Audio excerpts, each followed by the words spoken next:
Hi, so now, after learning a lot about quantum field theory and all the foundations and basic concept of quantum field theory, we can come to a very exciting topic and think about the interactions that are present in nature that go beyond the electromagnetic interactions, so-called electroweak, and then also strong interactions, and basically discuss what the standard model of particle physics actually is.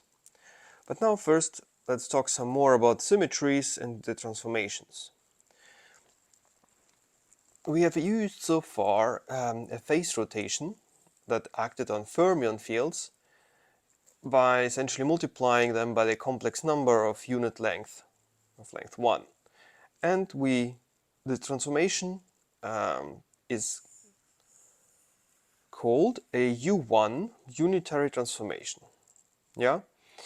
And that was the global transformation by the Noether theorem gave us the electric charge that was conserved, and the local transformation where we made the theta x dependent made us introduce a compensator gauge field that we figured out was the photon field. Now let's generalize this concept to a two-dimensional unitary transformation with length 1, and in matrix notation we have a 2 by 2 matrix, like a matrix where the u dagger u is equal to 1 and the determinant is equal to 1, so it has length 1 basically.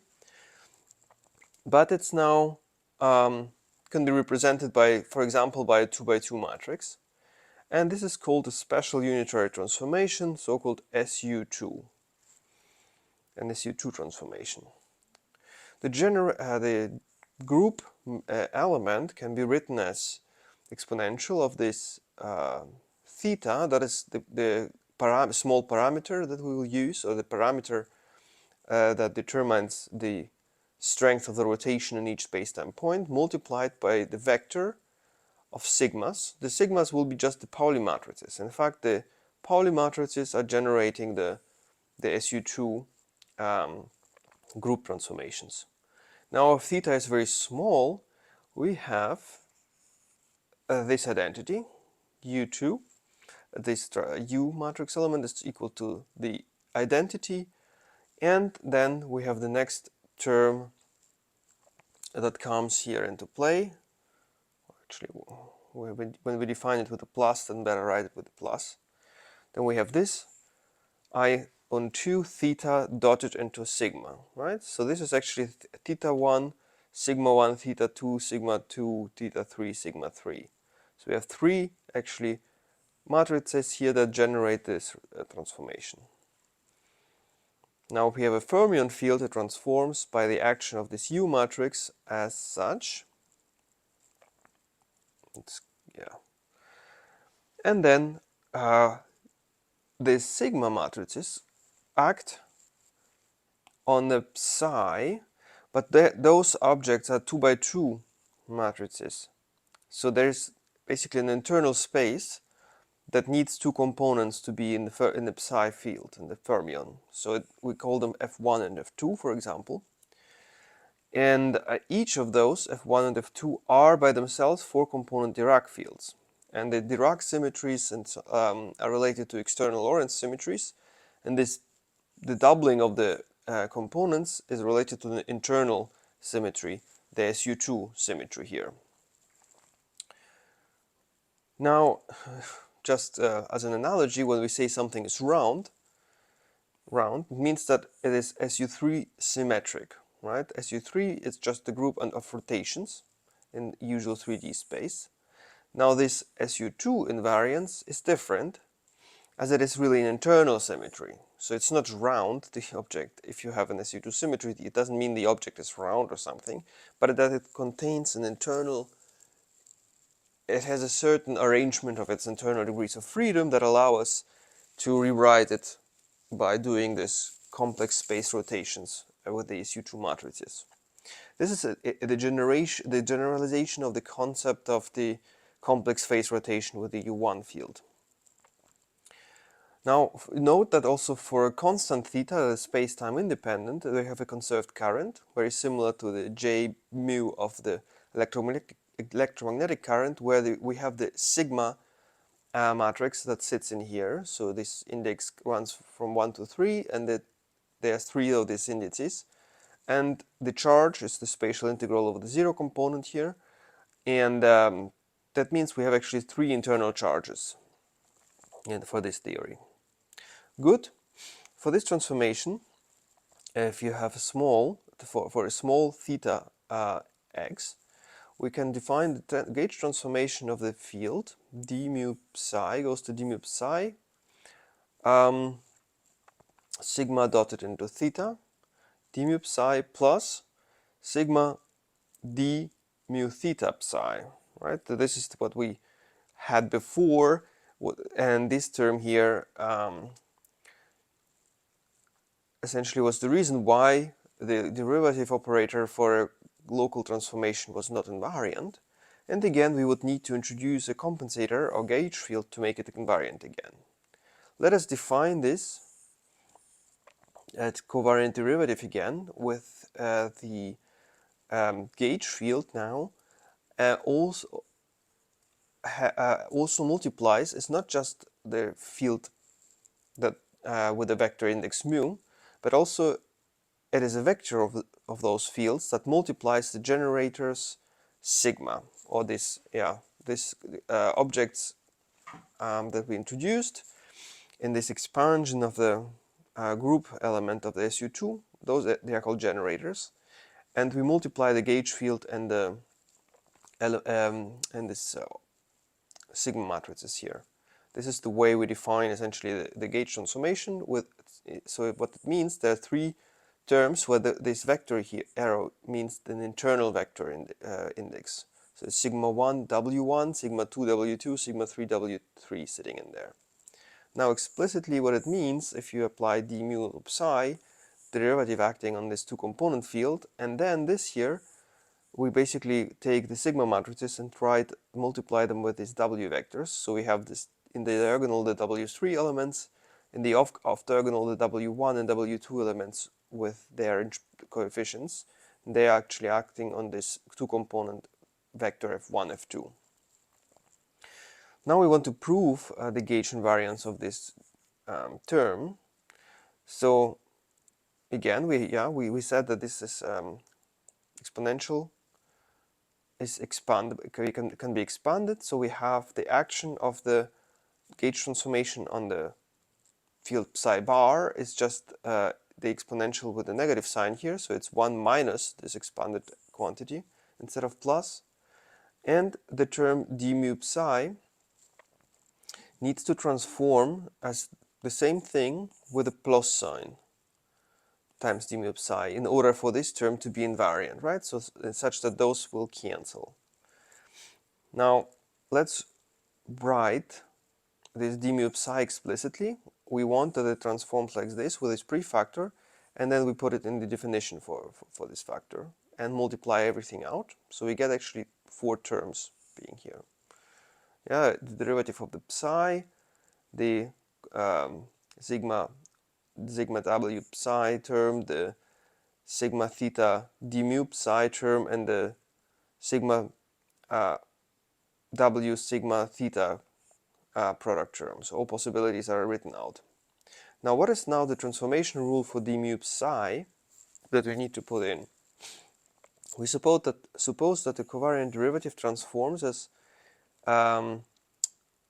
omega w plus delta w, just parameterizing this change in w with the gauge under the gauge transformation with some variation delta w here. And now we insert this in the gauge field transformation, right? This we know how it transforms, and this we write again, but now we also put in this delta w because the w also shifts under the gauge transformation, and multiply everything out again. Now we have written 2 times the same thing, but they have to be equal. This is A, this is B, 2 different ways of writing A and B. But now that lets us, to make them equal, we can figure out what this delta w is. So sigma dotted into delta W in a vectorial way is essentially it can be solved for, and it is equal to those three terms here, where the higher order term is higher order terms are neglected, but this is equal to those three terms. And this second term here can be rewritten by making use of the following identity, that if you have product of two vectors that are dotted into each other, you can write it as like sigma A and sigma B, where two vectors are the same. It's equal to the product of A times B, scalar product, plus I sigma A cross B, where this is the cross product of the vectors, and now it's dotted into the sigma vector here. So having those two terms, now we have theta omega plus I sigma theta cross omega. And here we have omega dot theta plus I omega cross product theta. Now this term, if we swap the positions of the vectors, doesn't change sign, so it can be just rewritten like this. But the cross product, if we reverse, is antisymmetric. So if we reverse the fields, we get to pick up a minus sign here. So combining these things flips this minus into a plus sign. Those terms will cancel. Yeah, those terms would cancel, and those terms would be added. So we get that the omega has to transform as omega plus Ig 1 on g d mu theta. This is the same stuff as for the photon field, but now we have an additional term that goes as minus theta cross omega, which is quite interesting because this is what is called a non-Abelian nature of the gauge field, which is quite interesting. So in fact, this cross product also can be written with this epsilon ijk tensor. And if you talk about group theory, the epsilon ijk tensor is actually the structure coefficient of the SU2 gauge group. This goes a little bit into the group theory, which we talk now about. But what it means is essentially what we find is that the gauge field transforms in this so-called adjoint representation that can be easily defined for any group. But now let's briefly remind you what the groups are. So groups are sets that have some internal rules that take two elements, for example, and again to another group element. So you have maps of elements or ways to combine elements. And they have essentially geometric interpretation as a manifold, like some sort of surface. Here, for example, you could see this ball as this group G. And there is another object that's called the Lie algebra, which is the tangential vector space for infinitesimal transformations to that manifold in each point of that manifold. Here, you could basically imagine a tangential vector space that is spanned by basis vectors, lambda 1, lambda 2, for example. And those basis vectors are called the generators of the Lie algebra of this group, that corresponds to that group. And it is really like a the linearization of the group generators in a way. You can think of this as a linearization, basically by making it tangent flat space, approximating it by a flat space in a certain vicinity of an area X, of a point X. Well, for physics, really important groups are the SUN groups, and they live in the essentially complex. They leave a complex n-dimensional vector product, psi dagap psi invariant, where psi then now has could have n components. And the group's elements obey u dagger u equals 1 condition, and the determinant of u is equal to 1. So this is the definition of SUN group elements, and you can expand them as unity plus some alpha times lambda vector of lambdas, which are the basis vectors of this tangential space. And the generators obey a commutation relation. So commutator of two generators is I f I j k lambda k. Yeah, we use sum here over k. And the structure, it's called the structure constant of this SUN group. Yeah. So for SU2, which we saw in the above example, the structure coefficients are just the absolute antisymmetric tensors epsilon and jk. And the generators are sigma over 2. You could check that this equation here essentially is the same equation as here. just this in this specific case that the generator is lambda as sigma over 2. Now, so in general, gauge field transformation would go as like the normal abelian part, and they would have a non-abelian contribution with the structure coefficient of the group. And for SU2, those are the ijk, so we can also write them just as a cross product of theta cross W. Well, this is good. And so we can think of interaction. Now we think about the interactions of the non-abelian fields. Non-abelian is just a name of those fields, because abelian fields are U1 fields essentially. They are not interacting. Now the non-abelian fields do something funny. If you look at their kinetic Lagrangian, now we call this field strength tensor G instead of F, but apart from that it looks similar with this -1/4 up front and G mu nu dotted into G mu nu. But now G mu nu has this part here, which looks the same as for electromagnetism, plus the cross product of W with itself times the coupling strength, this coupling strength G of the group. The combination is gauge invariant. This can be checked by plugging in the transformation properties of W in here.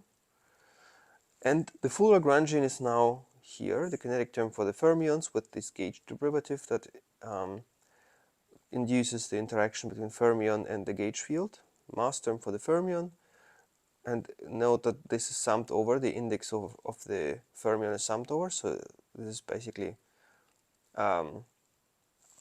seen as, yeah, or you could think of it as a product of the 1-2 component multiplying, or the 1-2 component multiplying the 1-2 component here. We have F1, F2 multiplying each other. And this term here is also very interesting. We'll discuss it in a second. So we have the fermion gauge boson interactions from here, which give us this vertex, and that gives us a similar Feynman rule with the gamma mu, but also with the generator sigma over 2. Now the interesting new interaction comes from expanding this term here, which is like this times this. So we have terms that are squares just of the derivatives, which are the normal kinetic terms, but we also have those derivatives of dw multiplying g w cross w. This is like a scalar product here. So we have terms like this with a g in front, and we have terms of this and this, or this term that where you multiply these two things. You have a g squared times the product of those two cross products. So in interaction terms, that means that we have three fields interacting with each other and give us some terms proportional to the coupling g in the amplitudes, or four fields that give us terms proportional to g squared in the amplitudes. So it's quite cool, because now we have actually a gauge field, a force carrier that is self-interacting. That means that needs to carry the charge of this interaction. So we now have charged gauge bosons that are charged under their own gauge group. Now we can also compare the equations of motion. For example, for the U1 case, for the electromagnetism, we had this divergence of the field strength tensors equal to the electric charge times the electromagnetic current J. For the SU2 case, this g mu nu term is there, but there's also the G term, and W multiplies the field strength tensor G. So there are two. So yes, they are products. They are derivatives of the W field in here, multiplying the W field itself. So you have actually nonlinear equations of motion where you have some quadratic terms in W in here, and then you have also the current that is given by the fermion current with the sigma matrices. So there are three actually current components sitting in here. So it's essentially a nonlinear coupled set of three differential equations. It's can lead to very complex dynamics.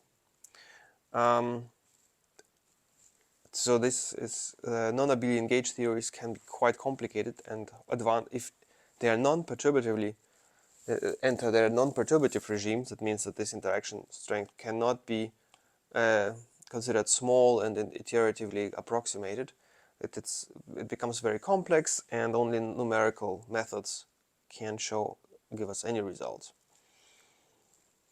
Well, in nature we know even larger groups, And for example, the symmetry of the local symmetry of the standard model of particle physics is SU3, even larger than SU2, which is SU3 color, and it controls the strong nuclear force, the so-called quantum chromodynamic interactions. And then there is the electroweak sector with SU2 symmetry and the U1 symmetry, that is called hypercharge and the weak isospin interaction. They combine to give us the electroweak forces that we discuss shortly. Or we will discuss in the next lecture the electroweak forces in greater detail. Like, note that SU3 is similar to this SU2 with generators being lambda A, called the gamma matrices, and there are 8 of them. In fact, the number of generators of SUN gauge groups is n squared minus 1. Um,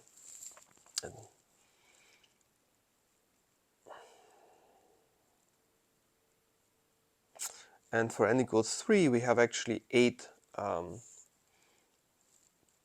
generators for the force carriers. And yeah, that means that there's 8 in this theory we have 8 gluons, and the fermions have 3 charges, not 2 charges, so not 2 components, but 3 components, and they're interacting with 8 fields that correspond to force carriers. And finally, they have similar diagrams. The quarks are called fermions, that we also discuss in the next lecture, but quarks are called fermions that carry chromoelectric charge, or the strong nuclear charge, essentially.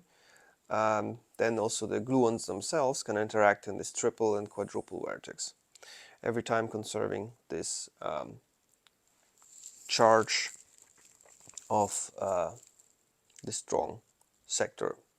Well, the reason that we have 3 charges here led people to call this color interactions, because we can call these colors R, G, and B, and it has to do with the fact that the combination of R, G, and B color together give us actually something that is neutral or white.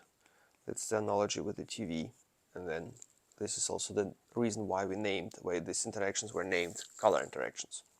Alright, that is it for today, and in the next lesson we will go and discuss the standard model and in more detail, and look especially at the electroweak interactions and how they are describing nature.